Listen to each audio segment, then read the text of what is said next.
In today's episode, the numbers that show why Fremantle's end-of-season snooze will soon turn into a giant party. Welcome to the West Sports Show. This episode is brought to you by TabTouch. The more you know, the better it gets. Download the TabTouch app today. Real punters play here. What are you really gambling with? It's Tuesday. I'm joined by Craig O'Donoghue as normal. How are you, Cod? It is wild card week, which means if you're a Fremantle fan, you get to sit back and do nothing because you've earned a week off. And that would mean there is zero stress for you this week, which it'd be a wonderful position to be in as a Fremantle fan, to have no stress around finals. You know that you've got a double chance. It's a home final, and just sit back and watch teams batter each other this week. Has it been low stress the last 3 weeks, though? Well, it hasn't been. I wouldn't say it's been a stressful time for Fremantle Not fans. at all. Because you know that your team can't move on the ladder. Have they been playing their best footy? They didn't look like they were even playing footy on the weekend at times. They looked like they were just going through the motions because Carlton had a reason to play, which was it looked like going into that game Carlton were going to play Adelaide in the wildcard game. But if they won, Carlton could stay in Victoria. So they were playing for their lives. Because no one wanted to go to Adelaide. But in the end, Adelaide made the finals and Carlton won and still get to stay in Victoria regardless of whether they won or lost. But Fremantle are getting the week off anyway. So should we be worried about their performance? Lost 2 of their last 3 games and not a great performance against the Blues in round 24. Should we be worried? I'm not worried because when you look at the lack of game time for certain players and how it's changed in the second half of the season, they have been preparing players clearly for needing to be really, really ready to fire when it matters. And so in some sports, you talk about reducing the rotations and just making it that the big dogs are out there all the time. So if you look at the top 6 guys who are important to this team, which I would look at as Alex Pearce, Andrew Brayshaw, Caleb Sarong, Luke Jackson, Josh Tracy, and Shea Bolton. In the big games this year, I'm talking Adelaide in South Australia when Alex Pearce did the massive smother. Collingwood at Gather Round when they won by a couple of points. Bulldogs away earlier on in the year when they just blitzed them and Hayden Young was awesome. Wharfie time game here against Hawthorn. Geelong game here when they fought back from behind. And Sydney game from here where they struggled in the first half. In those 6 games, those 6 blokes averaged 83% game time between them. On the weekend, those blokes were out there for 75% game time. So there's a massive difference in what they were doing with them. And there were a number of times I looked down after Carlton kicked a goal and saw stars sitting on the bench and just chatting to each other, not getting ready to come back on. They were resting, and they were planned rests. There was no way they were going to put anybody's body on the line in that game. So I wouldn't be concerned at all. If we look at them since the Sydney game here specifically, Shea Bolton rested against Port. The other 5 players I mentioned before, they played 80% game time. Against West Coast, those 6 players were out there for 74% game time. Against the Bulldogs here, it was 79%. Alex Pearce rested against Melbourne, but they pushed the number back up to 82% for the other 5 because it was a game that they were trying to win to secure top spot. Against Adelaide here, it was 80% when they did secure top spot. And then against Carlton, it was, as I said, that's 75%. So they're not really giving blokes significant time. Bailey Banfield was on the ground for 91% of the game on the weekend. Tobin Murray for 82%. Mason Cox was out there for 75% when he's only been a 55% game time player. And Chris Sherry's last 2 games have been the most that he spent on the field for the entire season. So they're not exactly saying these guys who I've just mentioned are going to be the ones who are going to win them a final. They're going to put their big dogs out there now, and then we will see what it really looks like. From concepts to completion, major infrastructure developments are transforming WA, including new hospitals and transport improvements, more affordable homes, and vibrant recreational and community spaces for the benefit of all Western Australians. Major projects are also providing economic benefits through the creation of local jobs, training and employment opportunities. Together, we're building for tomorrow. Search Building for Tomorrow to find out what it means for you.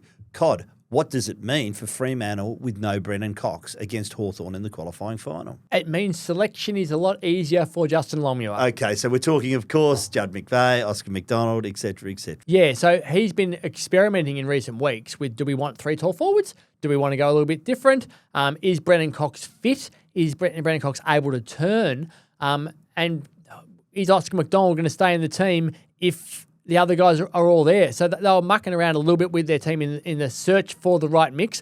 I think the right mix is to only have one of Cox and McDonald in the team, and now they don't have to make a decision, which makes it a lot easier. Can you see him finding his way back into the team this final series, Brennan? I think it's going to be a struggle for him now because he's going to miss the first final.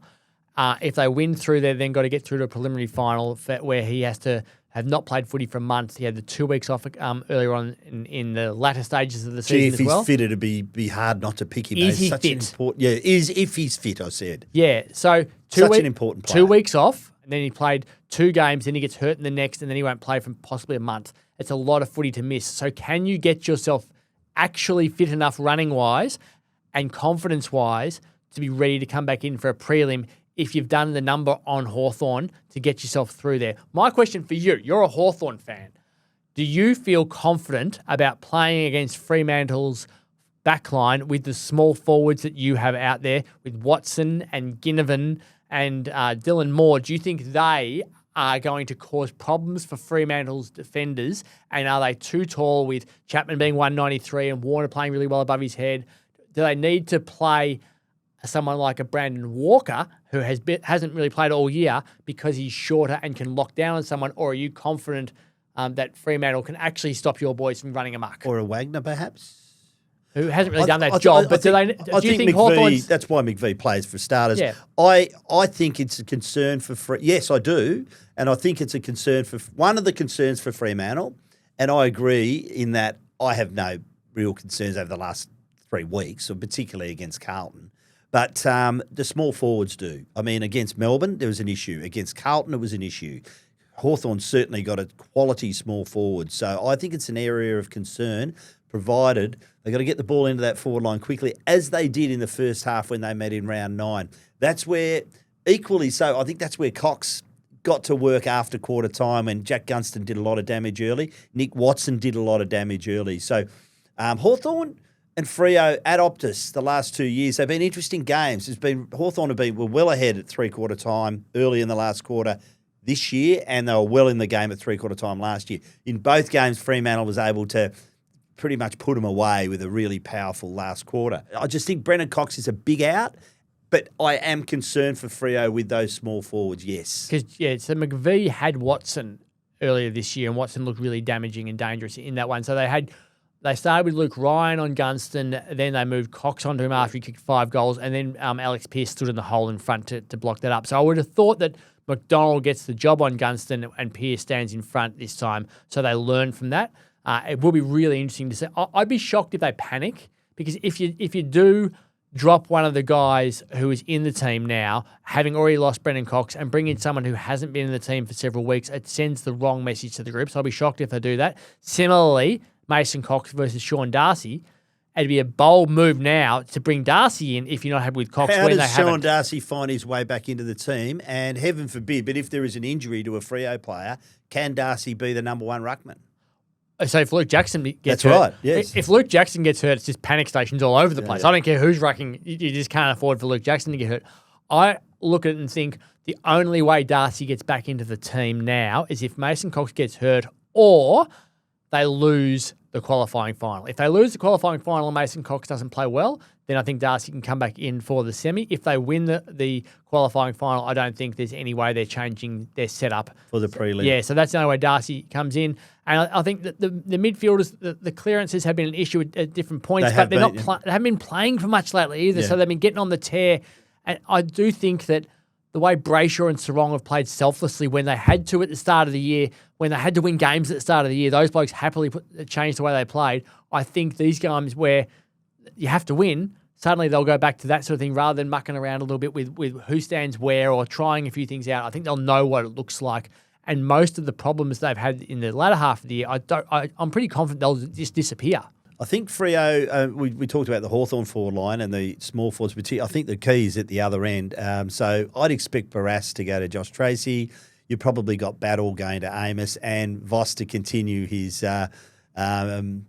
niggling tactics, if you like, against James Sicily. He did it last time. He's done it to a lot of those intercept defenders this year to try and put them off the game. That's the way I see it working early. But I think, apart from Blake Hardwick, I think the other key to Freo is their forwards, because they've got some really good small forwards as well. And I'm not sure if Hawthorn, if the game's played on Freo's terms, I think that will be an issue for Hawthorn. Because Murphy Reid comes back into the team now. And he does. Dan Switkowski comes back into the team who helps to set them up a lot more. Dudley's had a great year. Yeah. So that's why I don't have the concern for Fremantle. They haven't lost a game at home this year. And that's the big thing. So I cannot tell you how loud it was at Marvel Stadium on Saturday. It was the atmosphere under that roof with Carlton fans. Once they got on top, it just felt like the whole stadium was on top of Fremantle. And at the MCG against Melbourne, everyone was on the one side of the field. They were on the TV broadcast side of the field, and the ball was over that side of the field a lot. Once again, they felt like they were on top of everyone. When you get here, and there's 55,000 Fremantle supporters losing their minds, good luck being an opposition person. And I remember Hayden Young said to me after the game in Port Adelaide, he said, it's hard when you're going to venues where there's no crowd now because our fans are so good. He said they lift you straight away. He said, and then if you're going against an opposition crowd, it's hard there as well because you don't have the same level of support. So they feel the support at home. And if they're going to get a home qualifying and then win that and then go through to a home prelim, or even if they lose the qualifying, they get a home semi, they're getting 2 games in Perth. I just can't see them losing both of them, and I can't see them losing to Hawthorn here with the pressure it'll be on. So I think they end up going through based on the home ground support, which is just going to be massive. We both were in the Hawthorn rooms after the game at the weekend against the Eagles. And do you think that club was spooked at all by Wharfie time in round 9? No, I don't. I thought they were cool. I thought they were a bit in that last quarter. Yeah, so I don't think it was necessarily whether Wharfie time happened or not.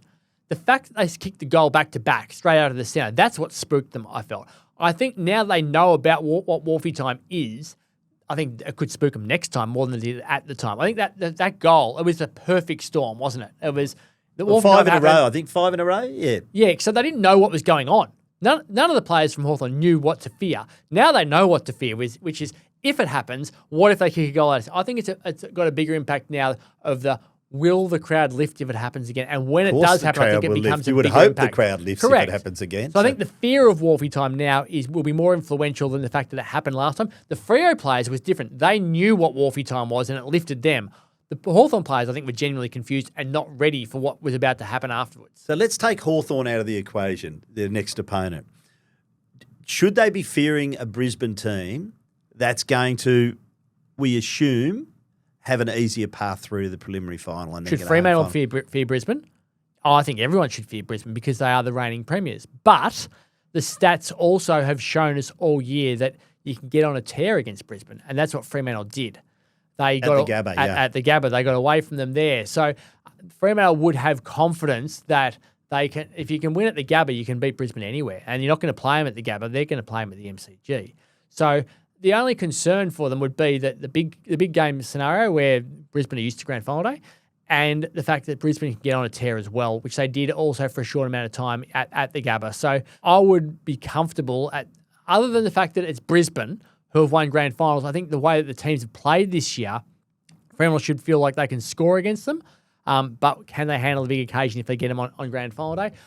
We'll never know until they get there. Question without notice to finish. Give me your Fremantle player of the final series. Oh, that's a really good question because I was thinking about this the other day. Mine. I was looking at the Norm Smith medal odds. I'll give you mine. Can I give you mine first? Can I steal it? Yep, go for it. I'm going to say Shea Bolton. Okay. Been there, done that. Big game performer. Just looks ready to assault September. And when you look at Norm Smith medalists over the years, it is the electrifying midfielder who can kick goals. That's what sets up grand final days, and he's been there before. My gut feel, I think there's 2 blokes who could tear grand final day apart, and one's Luke Jackson, and the other is Caleb Sarong. And I think depending on who they play would depend on who I would think could be that person. If Luke Jackson has a clear advantage in the ruck, good luck stopping him.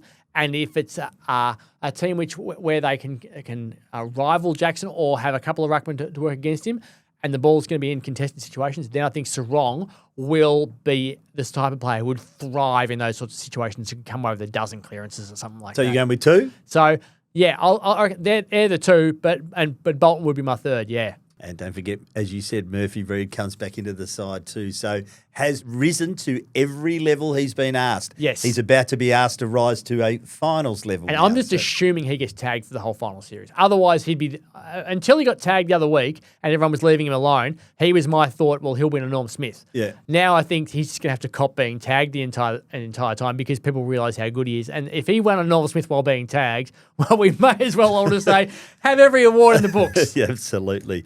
You've been listening to the West Sports Show. This episode has been brought to you by Tab Touch. The more you know, the better it gets. Download the Tab Touch app today. Real punters play here. What are you really gambling with? And remember, you can watch or listen to this podcast on YouTube Music. Cod, as always, thank you. See you next week for finals.